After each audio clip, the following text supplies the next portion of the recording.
এমন একটা দিন আসবে রে, সেদিন রহমতের ছায়া ছাড়া কোনো ছায়া থাকবে না। সে কঠিন কিয়ামতের দিনে 7 রকম লোক আল্লাহর ছায়াতে স্থান পাবে। তার মধ্যে ওই লোক যে আল্লাহকে গভীর রাতে ডেকেছে আর চোখের পানি ফেলেছে, ওই লোক রহমতের ছায়াতে থাকবে। আল্লাহর নামের কত মূল্য আছে বন্ধুরে, আল্লাহর নাম নিলে নেকি আছে, গুনাহ মাফ আছে। অতএব আল্লাহ তাবারাক ওয়া তাআলা বলছেন, ওয়াশকুরুনি, তোকে যেমন করে রেখেছে তুই শুকর করে নে, ওয়ালা তাকফুরুন। তাহলে আমাদের প্রথম 1 নম্বর পরিচয়টা হলো আমরা আল্লাহর গোলাম। আল্লাহ ছাড়া কারো গোলামি আমরা করব না।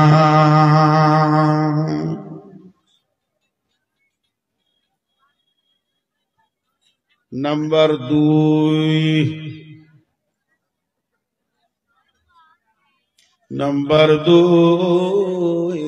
আমাদের পরিচয় কি? মাঝে একটা কথা বলিলি, মনে পড়লো। আজকে যে আর একটা জালসা আছে দোমোহনার কাছে, একটা দোকান বসতে দেয়নি, একটা পানের দোকান তো দূরের কথা, একটাকে চকলেট নিয়েও বসতে দেয়নি কমিটি। আর লোক সব প্যান্ডেলে। খবরটা শুনে যান ঠান্ডা হয়ে। আপনারাও নিয়ত করেন, এটাকে উঠান, পরিষ্কার একটা না। যেটি লোক আছেন এতটি যদি শোনে, আলহামদুলিল্লাহ আলহামদুলিল্লাহ। হ্যাঁ, তো রাস্তায় আস্তে আস্তে আমার সঙ্গে যারা আসছিল, ইয়ং ছেলে ইয়ং মেয়ে গল্প করছে, আমি খালি দাঁড়িয়ে আছি। আমি থাকতে পারলাম না, আমার জিভ বে কন্ট্রোল হয়ে গেল। আমি বললাম, এই তোর লজ্জা নেই, ঘর যা। মেয়েটাকে, ছেলেটাকে বললাম, খাবি থাপ্পড়, ভাগ। ও আবার আমাকে ঘুরিয়ে বলছে ওর যেন বাড়িতে মা বোন নাই। মানে মেয়েটার যা বয়স আর ওর যা বয়স, তো মনে হচ্ছে ওর মা। ওর বয়স খুব বেশি হবে 24-25, আর মেয়েটার বয়স হবে 17-18, তো ওর মা হলো ওইটা। এত বেঈমান, এত বেঈমান গুলোকে গুনাহ হবে ভাই, গুনাহ হবে। চলেন নাম্বার 2, আমার 2 নম্বর পরিচয় হচ্ছে আমি আদম সন্তান। আমি গরুর পেটে হয়নি, শুকর হাজার শুকর, মাওলা হাজার শুকর, মানুষ করেছো তুমি, করনি কুকুর। আল্লাহ তোমার দরবারে লাখো শুকরিয়া, সাজদায় পড়ে পড়ে তোমার কদমে আল্লাহ কেঁদে যদি কিয়ামত করে দে, তাও শুকরিয়া করে শেষ করতে পারবো না। আমাকে শুকরের পেটে দেননি, আমাকে কুত্তার পেটে দেননি, গাভীর পেটে দেননি, ঘোড়া গাধা সাপ বিচ্ছু পৃথিবীতে কত প্রাণী রয়েছে, তাদের পেটে আপনি দিলেন না, আমাকে দিয়েছেন আদমের মতো নবীর পেটের আমি বাচ্চা। ইয়া আল্লাহ তোমার শুকরিয়া করে শেষ করতে পারবো না। তো আমি হলাম আদম সন্তান, আমি নিজ কোন বংশে জন্ম নিইনি। এটা হলো আমার 2য় পরিচয়। একটা উদাহরণ দিব। আপনাদের শিবরামপুরে 20টা ফ্যামিলি বাস করে, 500 ঘর হতে পারে। টোটাল ফ্যামিলি হচ্ছে, এটা একটা বংশ, ওইটা একটা বংশ, ওইটা একটা খানদান, এটা একটা খানদান, এটা এরকম 20-25টা খানদান আছে। মেনে নিলাম। একটা খানদান আছে খুব শিক্ষিত, সব আলিম। ওই খানদানে 8-10টা খালি মাদানি আছে, 4-5টা মাস্টার আছে, 2 ভাই ডাক্তার আছে। তো গোটা গায়ে 400 যুবক ছেলে আছে খালি ইয়ং। ওই খানদানের ছেলেদের চলাফেরা আলাদা হবে, হবে কি হবে না? হবে কি হবে না? মনে মনে করবে আমার বাপ মাস্টার, চাচা ডাক্তার, আর 3টে চাচা মাদানি, 5টা চাচা হলো শাইখুল হাদিস। আর একটা ছেলে মনে করবে আমি মাদানির ছেলে, আমার চাচারা ডাক্তার, মাস্টার, ইঞ্জিনিয়ার। এই গায়ে যেখানে জুয়া হচ্ছে ওখানে আমি যাব না, যেখানে তাস হচ্ছে যাব না, লুডু চলছে যাব না, লুচ্চামি চলছে যাব না, মদ চলছে যাব না, সুদের ঘাটি চলছে যাব না, আমি খারাপ জায়গায় থাকবো না, আমি ওই খানদানের মানুষ নয়। এবার আসেন পৃথিবীতে আমি কুত্তার বাচ্চা নয়, শুকরের বাচ্চা নয়, ভেড়ার বাচ্চা নয়, ছাগলের বাচ্চা নয়, গাধার বাচ্চা নয়।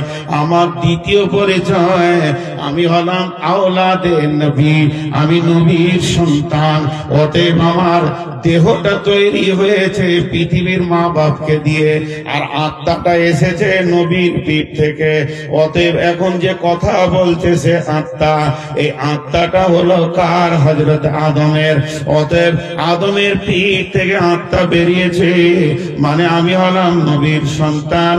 তাহলে আমি যদি শুকরের বাচ্চা হতাম আমাকে ট্রেনে পাওয়া যেত, আমি যদি কুত্তার বাচ্চা হতাম যেখানে মরা পড়ে আছে ওখানে পাওয়া যেত, কিন্তু আমি আদমের বাচ্চা, আমাকে মসজিদে পাওয়া যাবে, মাদ্রাসায় পাওয়া যাবে, শিক্ষার জায়গায় পাওয়া যাবে, জ্ঞানের লোকের কাছে পাওয়া যাবে, জালসাতে পাওয়া যাবে, সেমিনারে পাওয়া যাবে। আমি কোনোদিন নোংরা জায়গায় বসবো না। বিবেককে চেতনা দিতে হবে। হতভাগারে তুই কেন তাস হাতে নিবি? তুই না আদমের সন্তান? হতভাগা তোর হাতে কেন মদের বোতল থাকবে? তুই যে নবীর বেটা। হতভাগা তোর হাতে কেন সুদের টাকা থাকবে? তুই যে হলি নবীর বেটা। এইভাবে নিজেকে চেতনায় ফিরে আনতে হবে। অতএব আমার দ্বিতীয় পরিচয় হলো আমি আদমের সন্তান। বই এনেছো? নিয়ে চোখ ডাকো, সময় কম। তাহলে আমার দ্বিতীয় পরিচয় কি? আদমের সন্তান, আমি নবীর সন্তান, নবীর আওলাদ। তাহলে আমাকে পৃথিবীতে কোন জায়গায় পা রাখতে হবে, কোন জায়গায় শুতে হবে? হ্যাঁ, আমার টাকা বেশি আছে বলে হোটেলে গিয়ে পড়ে থাকবো? যে হোটেলগুলোতে দিন রাত নোংরামি চলছে, আমার রাতে ঘুম লাগছে, আমি দমুক ঘাট মাদ্রাসায় গিয়ে শুব, আমি বিকর মাদ্রাসায় গিয়ে শুব, আমি আপনাদের মাদ্রাসায় রাতে থাকবো, আরাম করব। আমাকে হোটেলে পাওয়া যাবে না, আমাকে নোংরা জায়গায় পাওয়া যাবে না। তাহলে আমার পরিচয়টা ঠিক থাকলো। ভাই মাঝে একবার আপনারা সাউন্ড করেন, একটু আওয়াজ দেন, আমার কথা আপনারা বুঝতে পারছেন তো? নাম্বার 3, আমার 3 নম্বর পরিচয়। ও মা বোন আমার, খালা আমার, বেটি আমার, একটু ধৈর্য ধরে শুনেন। আমার 3 নম্বর পরিচয়, আমি হলাম শেষ নবী, নবী মুহাম্মদ সাল্লাল্লাহু আলাইহি ওয়াসাল্লামের উম্মত। আমি অন্য নবীর উম্মত নয়, আমি শ্রেষ্ঠ নবীর উম্মত। আর উম্মত শব্দের অর্থ হলো ইমাম, তার মানে প্রত্যেকটি আমরা ইমাম। দেখেন, আমি আপনার মসজিদের ইমাম। জোহরের আজান হলো, নামাজ ফিরে সালাম ফিরে দিলাম, নামাজে যে সালাম হলো আপনি এসে নামাজ ধরলেন তো তাকবীর দিয়ে ইমাম হয়ে গেলেন। তারপরে সালাম ফিরলো, একটা স্কুলের ছেলে আসলো তো সে ইমাম হয়ে গেল। এবার সালাম ফিরে দিল, একটা রাখাল মাঠে থেকে এসে গরু রেখে দিয়ে সেও ইমাম হয়ে গেল। অতএব আমরা প্রত্যেকটি হলাম ইমাম। আল্লাহ আমাদেরকে এত সম্মান করেছে, এর জন্য আমাদেরকে উম্মত বলা হয়েছে, আর বাকি নবীর উম্মতকে কম বলা হয়েছে। কম মানে হচ্ছে খানদান, গোষ্ঠী। আর কমের কাজ ছিল কি? কমের কাজ ছিল নবীরা তাবলীগ করবে, কমরা নবীকে সাহায্য করবে। কিন্তু আমার নবী বলল, আমার যা কাজ তোমারও তাই কাজ। মান আতা আনিহি ফাদাখালাল জান্নাহ ওয়া মান আসা আনিহি ফাকাদ আবা। আল্লাহর নবী বলছেন, কুল্লু উম্মতি ইয়াদখুলুনাল জান্নাতা ইল্লা মান আবা কিলা মা হিয়া ইয়া রাসূলুল্লাহ। আল্লাহর নবী বলছেন, আমার সমস্ত উম্মত জান্নাতে চলে যাবে, কিন্তু আবা যারা তারা জান্নাতে যাবে না। সাহাবীরা প্রশ্ন করলেন, ইয়া রাসূলুল্লাহ, আপনি আবা কাদেরকে বলছেন? বিশ্বনবী বললেন, মান আতাআনি ফাদাখালাল জান্নাহ ওয়া মান আসাআনি ফাকাদ আবা। যে আমাকে ইতাআত করলো, যে আমাকে স্মরণ করলো, যে আমার পদক্রম করে চললো, ওই লোকটা জান্নাতে যাবে। আর যে লোকটা আমাকে প্রত্যাখ্যান করলো, আমাকে মানলো না, আমার মতো দাড়ি থাকলো না, চুলটা বেঈমান ইহুদিদের মতো করে রাখলো, পোশাকটা করেছে গায়ের মুসলিমের মতো, চলাফেরা ভাষা হচ্ছে ইহুদি নাসারার মতো, এই লোকটা আবা গোষ্ঠীতে চলে যাবে, এরা জাহান্নাম যাবে। অতএব আমাদের কাজ কি? আল্লাহ কাজ বুঝিয়ে দিয়েছেন, আল্লাযীনা আমানু ওয়া হাজারু ওয়া জাহাদু ফি সাবিলিল্লাহি বিআমওয়ালিহিম ওয়া আনফুসিহিম। আমাদের কাজ হলো পাঁচটা, যে আয়াতটা আপনাদের সামনে পড়েছি আমি।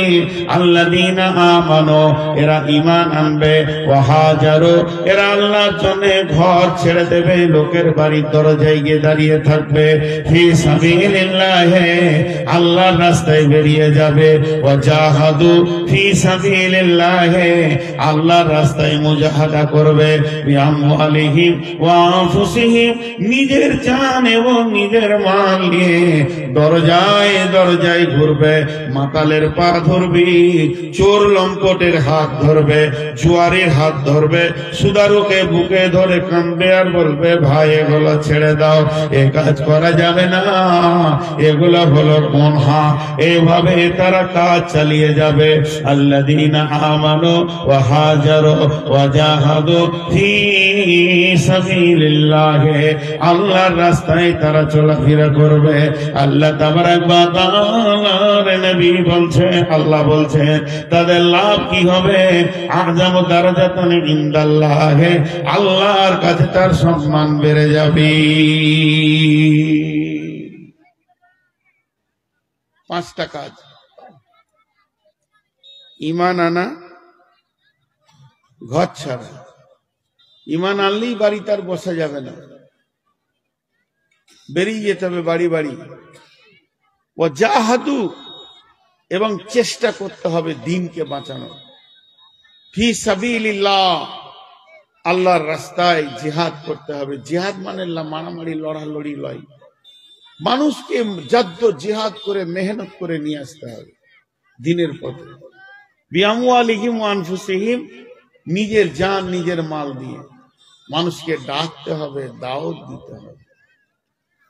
আল্লাহ বলছেন লাভ কি হবে? লাভ কি শুনেলেন? আযমু দারাজাতান ইনদাল্লাহ, প্রথম নম্বরে আল্লাহর কাছে তার সম্মান বেড়ে যাবে।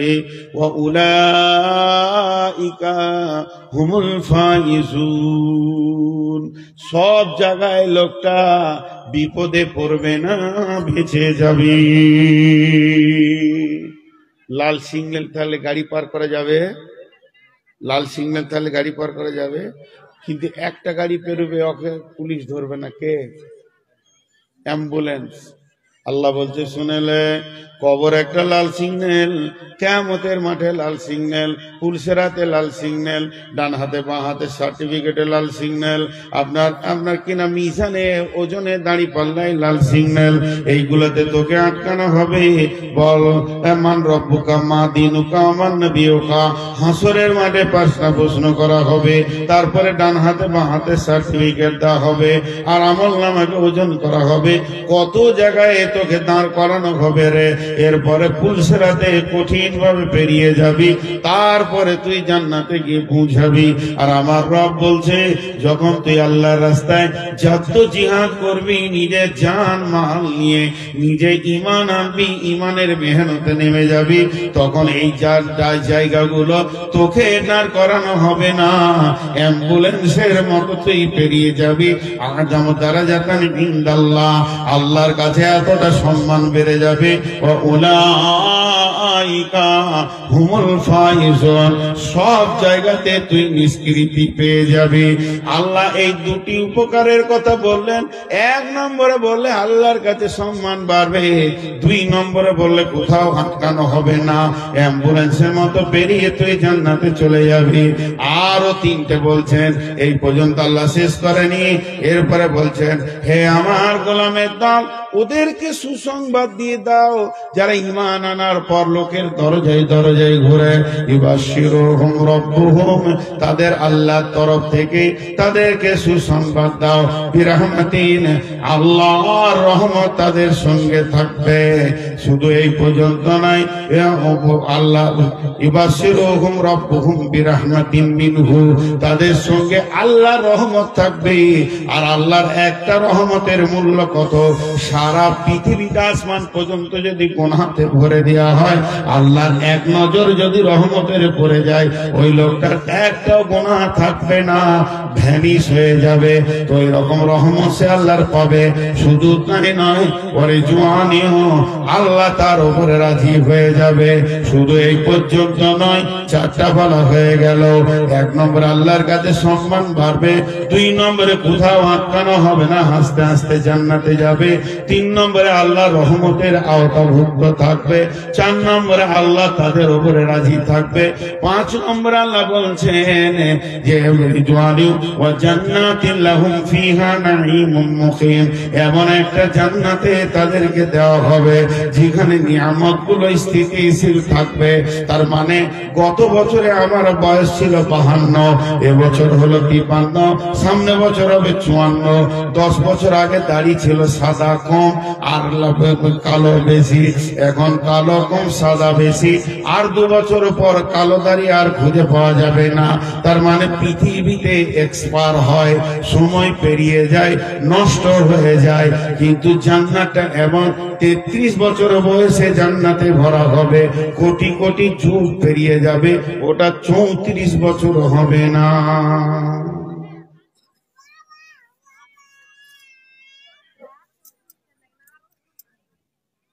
কে দিল গো? নাম বলে নাই?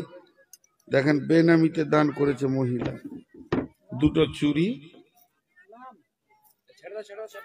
আর একটা গলার মালা। উঠিয়েন না, মাঝে একটা ছোট্ট কথা বলেলি। মক্কা মদিনাতেই কোরআন জন্ম নিয়েছে, হাদিস জন্ম নিয়েছে, বিশ্বতে ছড়িয়ে গেছে। আমি একটা ছোট্ট বই লিখেছি মক্কা মদিনাকে সামনে রেখে। ওই বইটা 20 টাকা দাম, খুচরো দিয়ে সবাই একটা করে কিনবেন, বাড়িতে রাখবেন। আপনি পড়তে জানেন, আপনার ছেলে পড়বে তো নেকি পাবে ইনশাআল্লাহ। 20টা টাকা চায়ের দোকানে চলে যাবে, এক প্লেট আপনাকে মুগলাই দেবে না 20 টাকায়। 20টা টাকা খুচরা দিয়ে বইটি সবাই নেবেন। মেয়েদেরকেও বলছি বইটি নেবেন। তো এই দানের দোয়াটা আমি করছি, রাখো, দোয়াটা করছি। আমি কথাটা শেষ করি। তাহলে আজকের বক্তব্যের বিষয় ছিল আমি কে বা আমি কেন। 3টে জিনিস বলা হয়ে গেল। আমি কে? আল্লাহর গোলাম। আমি কেন? আল্লাহ ছাড়া কারো গোলামি করব না। আমি কে? আদম সন্তান। আমি কেন? আদম সন্তান। পৃথিবীর কোনো নোংরা জায়গায় আমাকে পাওয়া যাবে না, ভালো জায়গায় পাওয়া যাবে। আমি কে? আমি নবী মুহাম্মদ সাল্লাল্লাহু আলাইহি সাল্লামের উম্মত। আমি কেন? আমার নবী যে কাজ করেছে আমি সেই কাজ মওত পর্যন্ত করব। সকলে বলি ইনশাআল্লাহ। এখন আজকে কত তারিখ? তাহলে আজকে তো আমার জালসা আছে ময়নাতে। এটাই আমার দুঃখ। আগামী বছর থেকে 10-11টার পর আর জালসা করবো না, নেমে যাবো স্টেজ থেকে। তাতে আমাকে কেউ লেখা না লে, ডেট নেওয়ার সময় লেখালেখি করবো। সুগার অনেক বেশি, তো লোক উঠতে উঠতে উঠতে উঠতে উঠেই যাচ্ছে। শুধু আপনাদের কাছে আমার আবেদন, যটি লোক বসে আছেন 1000 টাকা করে, 500 টাকা করে দেন, ছেড়ে দেবো ইনশাআল্লাহ। সবাই মিলে উঠে যাবে। আর বায়ানকে লম্বা করছি না। আর মা বোনেরা, আচ্ছা মেয়েদের কাছে আর একবার চাদর দাও। যতটি মা বোন আছেন, ও মহিলার দল, আপনাদের কাছে আমি নিজের ছেলে, আপনার ছেলে আমি, হয় আপনার পেটে আমি হয়েছি, নাই আমার পেটে আপনি হয়েছেন। যারা ছোট আমার বেটি, তাদেরকে বলছি আমাকে 1 কেজি জিলাপির দাম 100টা টাকা দেন। আমি মাদ্রাসার জন্য আরেকবার আপনাদের কাছে পাঠাচ্ছি, 100টা টাকা দেন। যদি না থাকে তো আপনি 1 টাকা দেন। আমি আবদার করলাম আপনাদের কাছে 100টা টাকা। যে মা 100টা টাকা দিবে, আমি রোজাতে উমরাই গেছি, কাবাকে সামনে রেখে তার জন্য আমি দোয়া করবো হাত তুলে, হে আল্লাহ, আমি গেছিলাম জালসায়, 100টা টাকা আমাকে দিয়েছিল মাদ্রাসার জন্য, তো সেই দোয়া আপনি পাবেন। অতএব মাদের কাছে 100 টাকা দাবি রাখলাম। কইরে মা, যে বেটিরা আমার কালেকশন করছিলে আরেকবার উঠে ওদের কাছে যাও। আর আপনাদের ভিতরে কেউ 500 টাকা দেনেওয়ালা আছেন? 500, 1000